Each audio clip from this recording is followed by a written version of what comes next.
Hey troops, it's Roy from Geeks Adventures. Woo! Doing the first broadcast video episode thing for 2020. I'm old, okay? I'm lucky I know what a meme and a GIF is. Or is it GIF? You know what I mean. So, hey, it's the first one for 2020. Woo! And today we're doing a review of Star Wars: The Rise of Skywalker.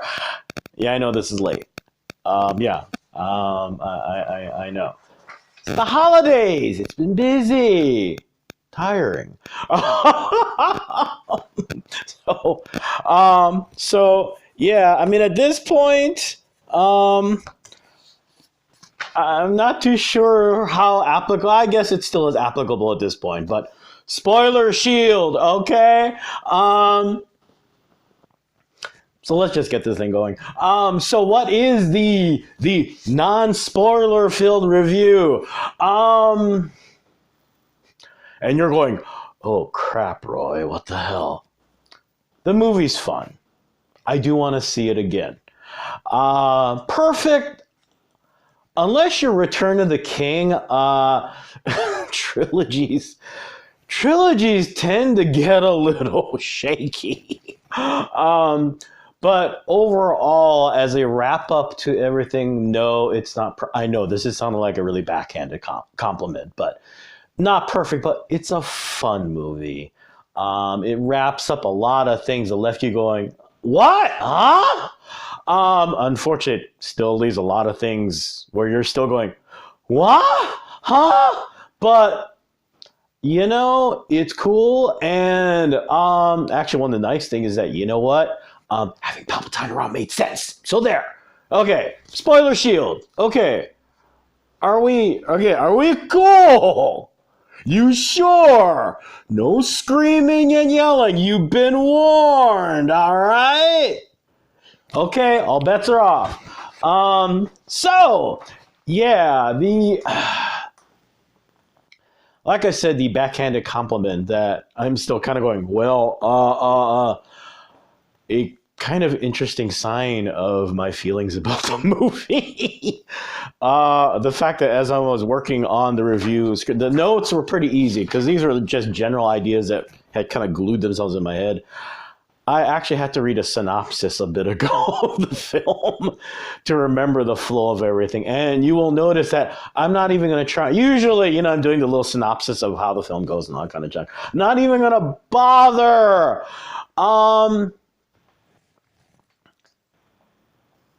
In a lot of ways, I think this is less, or in some ways, obviously, it's a review, but in a lot of ways, it's also kind of a commentary about how we deal with these very powerful bits of our own history, of our own growing up. You know, these things have become part of our mythology. You know, even if it is, you know, pew, pew, pew, laser swords and all this kind of crap. They're still powerful touchstones, for us.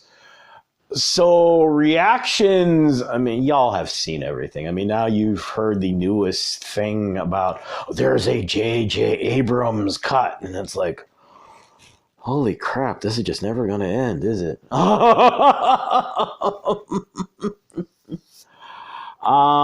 It was interesting, you know, because I was online. I'm sorry, this is like a big tangent, but never mind. We're just going to go with this. I was having a discussion on Facebook with a buddy of mine, Chris Stevenson, you know, about, you know, how reactions were going to be, how desperate, you know, how desperate Disney was, all this kind of stuff. And he pointed out that, look, the movies are making money. All right. It's ironic that as much as everyone's got really strong opinions about The Last Jedi, it cracked $1 billion, folks. $1 billion! $1 billion dang dollars. Now, on the flip side, I've always found this interesting in that, yes, the MCU movies do incredibly well. But keep in mind, you know, Black Panther, $1 billion, you Captain Marvel, $1 billion, you know, Endgame, big money. But keep in mind, Ant-Man and the Wasp, Doctor Strange, just as many of those. I mean, they did well, no question, but not these giant, crazy amounts of money. And yet, no one panics. No one panics. You know, if memory serves, Doctor Strange didn't even crack 800 million. Ant-Man and the Wasp did not crack 800 million. And that no one's having a call about, oh my God, the MCU movies are starting to fail. These happens with Star Wars, and it's like, whoa, you know. The one movie that did not crack $1 billion is Solo. And even that still made, okay, it probably lost money, but, you know, it's not like it tanked. Okay. You know, so on the other hand, you know, that kind of feeds into what I call in some ways the desperation that Disney may feel due to inflated expectations. You know, the reality is Disney ain't hurting for money. But the inflated expectation is that, well, yeah, but this is Star Wars, and you got that caveat. You know, let's take a sports analogy. You know? It's like University of Alabama. It's like Alabama, the Crimson Tide. I mean, wow, you didn't get to the football championship series. Your season sucked. Yeah, so you went to a really good bowl and beat the living crap out of Michigan. I mean, in the Fiesta Bowl. I mean, or whatever Peck Bowl it was. Wow, epic sports fail. Oh well. So, you know, this whole thing is a really weird situation. And now comes the fact, and, you know, I've mentioned this a number of times, you know, the key thing in this whole ad campaign for Rise of Skywalker has never been about plot points. It's basically been about, you like Star Wars, come back to the light side. And you can almost see, you know, Mickey with the, you know, doing this kind of thing going, come on back to the light dark side. You want to come back home, really? You know? So the movie, after what happened with assorted things in The Last Jedi, and trying to get everything to come back home, especially the fact that they're emphasizing, yeah, this is the last Skywalker story, or maybe not, depending on how you want to interpret the ending. It's a fun flick. There isn't a question. There are so many fun, wonderful things. One of the fun, smart things is bringing back Palpatine, bringing the story full circle. And the fact that, hey, look, you never saw his body, all right? You never saw his body, okay? So, yeah. And the fact that, you know, like they were emphasizing, the fact that, you know, Palpatine talks about Darth Pelagius in episode 1. No, not episode 1, episode 3. Well, in the 3 prequels. The fact that, you know, talking about cloning and all this kind of stuff. Who says the dude was dead? Well, obviously he wasn't. And the way they made him look was really cool and really creepy. And that throne room, you know what? Yes, the Iron Throne looks really cool, blah, blah, blah, blah. But that giant evil-looking pyramid thing was pretty freaky and badass. All right. The fact that if you're going to go with all this, the reveal being that Rey is of the Palpatine line. Dang! Okay, there are issues I have with that, but that's going to come in a little bit later. But the fact that you use it as a connection is like, dang! And one of the cool things that was mentioned in the umpteenth web articles that came out about, you know, answers to questions about the Rise of Skywalker. One of the things they pointed out was the fact that Rey fights like Palpatine. And the funny thing is, when they said that, I'm remembering her first fight with Kylo Ren in The Force Awakens. Jedi do this. You know, it's old school samurai, da-da-da. She did this. And I was just thinking, well, you know, I mean, she's seeing laser swords. I mean, you know, you poke with a rapier, so... And it didn't dawn on me until the article mentioned it. And, you know, all the dominoes start to fall that's the way Palpatine fights. Watch episode 3, folks. See how he fights? Remember? The only person in all. Even Vader doesn't do. Even Vader occasionally does this, but not most of the time. Anyway. What else? So glad to see Happy Poe back. It was funny watching The Last Jedi on, I think it was TNT, who knows, whatever cable channel went, cha-ching, we're going to cash in on this. And actually, on a side note, trying to keep wow, I've already been babbling for 10 minutes. Yeah, this is going to be one of those long ones. It was fun actually rewatching The Last Jedi because a lot of things ended up connecting a lot better than I thought, which was really cool. But wow, Grumpy Poe versus, I mean, okay, granted, okay, crap's hitting the fan in The Last Jedi, but it was nice to see Happy-Go-Lucky Poe back in Rise of Skywalker. It was nice to see. He was, I mean, okay. Circumstances are different in The Last Jedi, but I mean, seriously, just saying. All right. The other fun thing, the cameos for Luke and for Han Solo were both perfect. I really seeing Luke catch, the lightsaber on Rey's, really pissed and throwing it into the fire, and Luke going, "Should treat the weapon a little bit better." That was incredibly cool. And okay, I sobbed when Ben was talking to Han and tosses his lightsaber into the ocean. Because I'm sentimental, and hey, Dad died only 2 years ago, so hey. But both of those moments, again, the whole idea of bringing things full circle, yada yada yada. Also, and I also saw this mentioned in a couple other articles. Kylo's redemption. It's interesting to watch because yes, he can be a whiny little stop. But you also see the conflict. You see him trying to just figure his crap out. It was the progression and growth, all of that together through all three movies is a wonderful, beautiful thing to watch. Oh, and a lighter note. Shoot, I forgot to mention that. The new Force powers. So cool. The whole teleportation 3D virtual thing that they do. Incredibly cool. And the way they use that in the final fight in the end was way cool. Okay, issues. All right. Yeah, let's start off with actually the biggest, most obvious one. Granddaughter?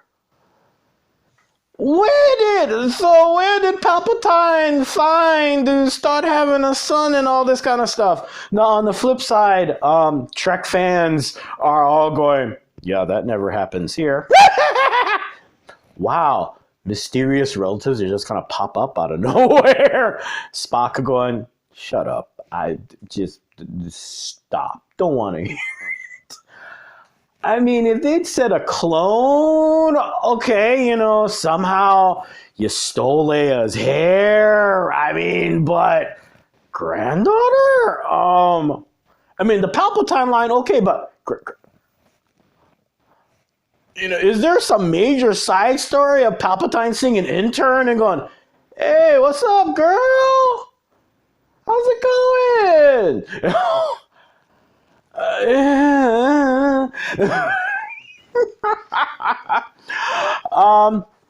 General Hux. One of the fun things watching this was that dynamic doing Hux and Ren, that internal power play, the fact that they hated each other, the fact that Hux kind of in every moment when Ren was having a bad day, Hux on the side going, and you punked him, really? The fact that he was a mole, I could see that. Because for him, it is all personal.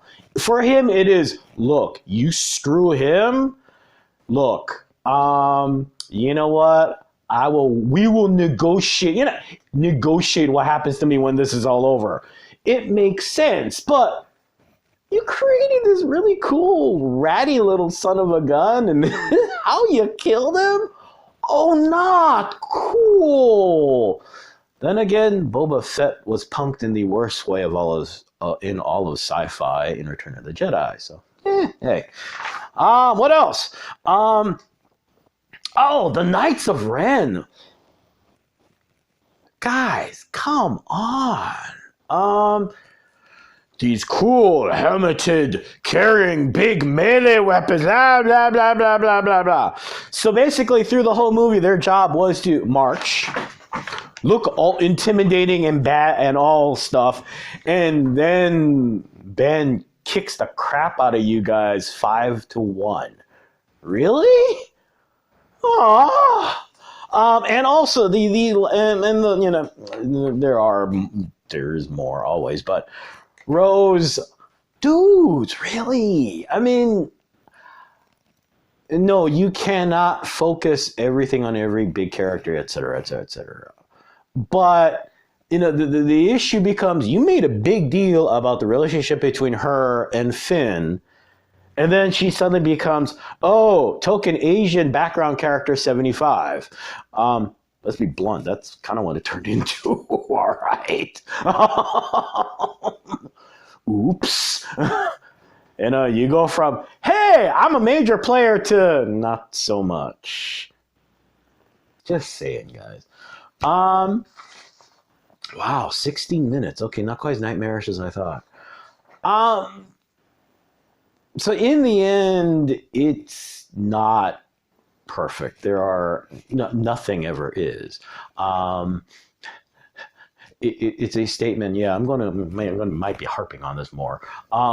There's a reason Return of the King won all 11 of the Oscars it was nominated for, including Best Picture, because again, not perfect. Okay, but still, you were able to super glue a lot more things better. I haven't even gone into so what happened to the New Alliance that became the Resistance gang is ass kicked, and suddenly the tiny bits of the Empire turning into the First Order and blah, blah, blah, blah, blah.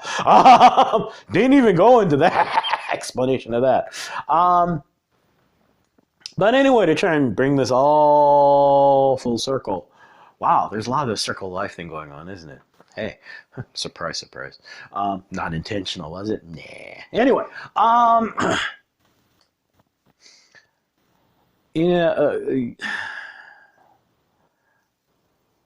as it's been interesting to see how all this is playing out in social media, the reactions, the pushback, the pushback, et cetera, et cetera, et cetera, et cetera, et cetera.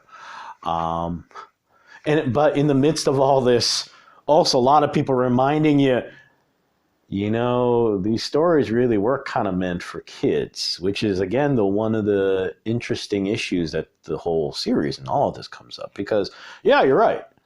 The thing is, though, for a lot of us, it's something we grew up with. I like to call it's the yo mama rule. No one talks smack about yo mama.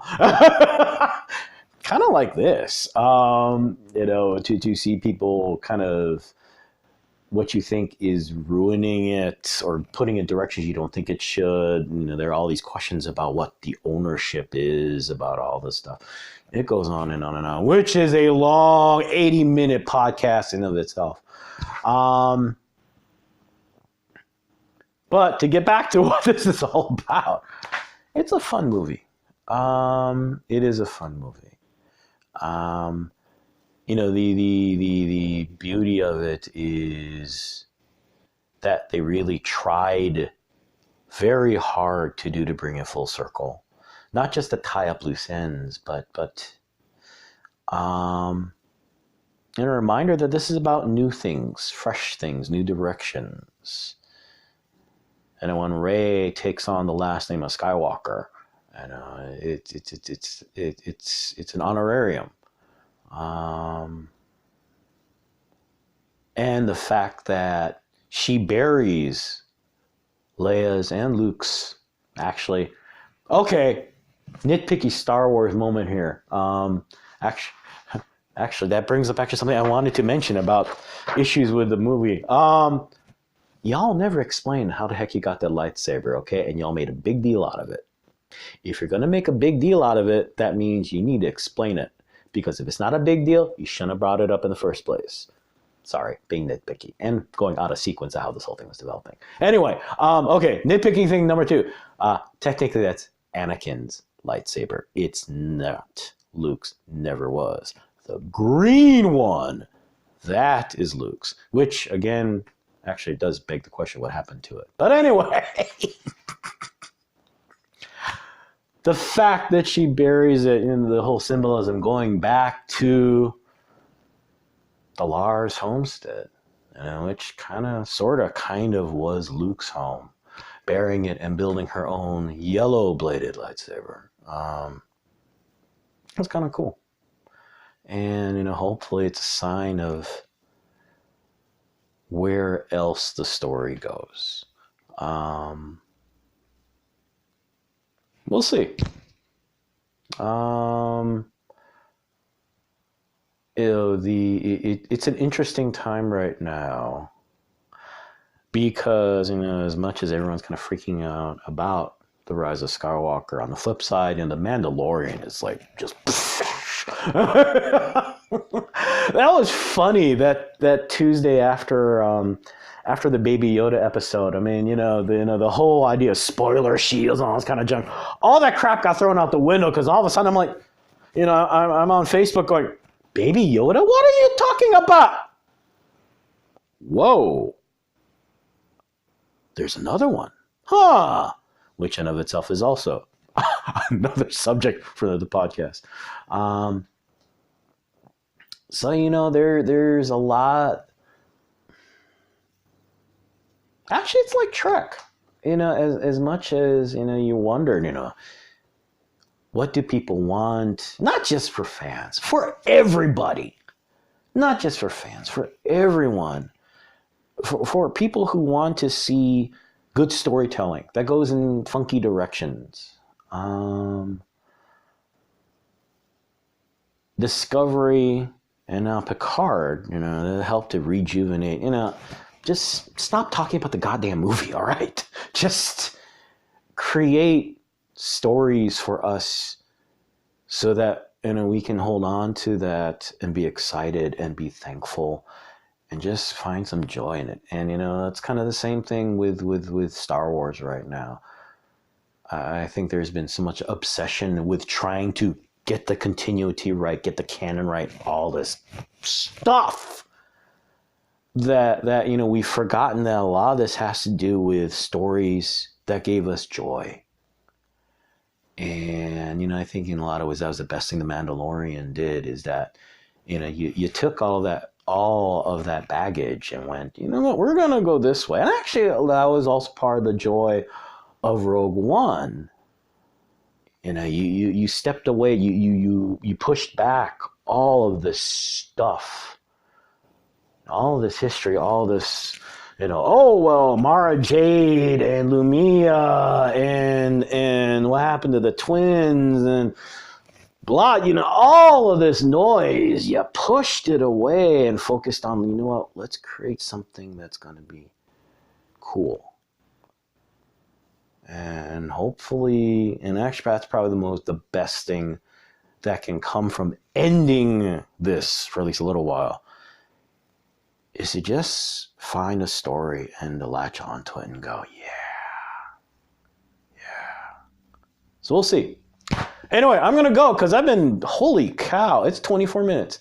Anyway, I'm going to go. So yeah, if I had a chance to see it yet,